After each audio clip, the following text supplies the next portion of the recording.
Iran imetoa onyo kali kwa jeshi la majini la Marekani wakati Washington ikianza operesheni mpya ya kurejesha usafirishaji wa meli katika njia hiyo muhimu ya kimkakati. Kwa mujibu wa vyombo vya habari vya serikali ya Iran, kamandi ya pamoja ya majeshi ya nchi hiyo ilionya kuwa jeshi la majini la Marekani lisijaribu kuingia katika mlango huo, ikisisitiza kuwa usalama wake uko mikononi mwa Tehran.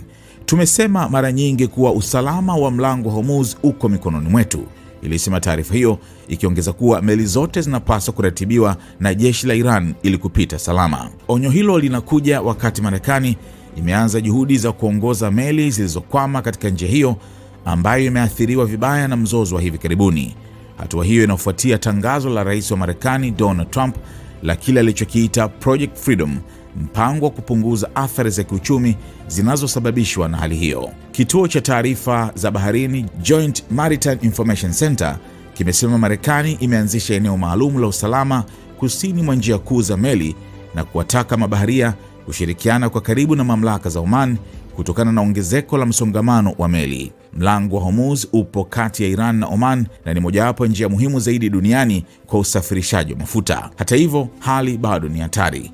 Mamlaka zimeonya kuwa njia za kawaida za usafiri baharini zina hatari kubwa kutokana na uwepo wa mabomu ya majini ambayo bado hayajaondolewa kikamilifu. Ingawa taarifa zinaonyesha kuwa meli za kijeshi za Marekani hazitaandamana moja kwa moja na meli za kibiashara, zinatarajiwa kubaki karibu ili kuzuia mashambulizi yoyote kutoka Iran. Hatua hiyo ni sehemu ya juhudi pana za kurejesha imani ya wafanyabiashara katika usafirishaji wa baharini.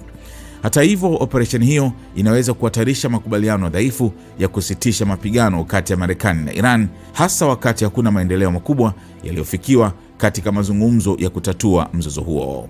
Kwa sasa bado haijafahamika kama meli zozote zimekubali msaada wa Marekani, jambo linaloonyesha hali ya sintofahamu inayoendelea katika eneo hilo.